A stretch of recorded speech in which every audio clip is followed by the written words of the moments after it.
Karjan national highway 48 ઉપર toll plaza પાસે tempo અને કન્ટેનર વચ્ચે અકસ્માત થતાં ટેમ્પો ચાલકનું મોત. કરજણ નેશનલ હાઈવે 48 ઉપર ટોલ પ્લાઝા પાસે ભરૂચથી વડોદરા તરફ જતા ટ્રેક ઉપર ટેમ્પો ચાલકે આગળ ચાલતા કન્ટેનરમાં ઘૂસી જતા અકસ્માત સર્જાયો હતો.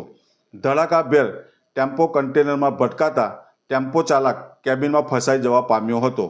ઘટનાને લઈ ટેલ એમ્બ્યુલન્સના કર્મચારીઓ અને હાજર લોકોએ મહામુસીબતે ટેમ્પો ચાલકને કેબિનમાંથી બહાર કાઢી સારવાર અર્થે કરજણ સામૂહિક આરોગ્ય કેન્દ્ર ખાતે લાવવામાં આવ્યો હતો, જ્યાં વધુ સારવારની જરૂર હોય જેને લઈ ટેમ્પો ચાલકને વડોદરા રિફર કરવામાં આવ્યો હતો.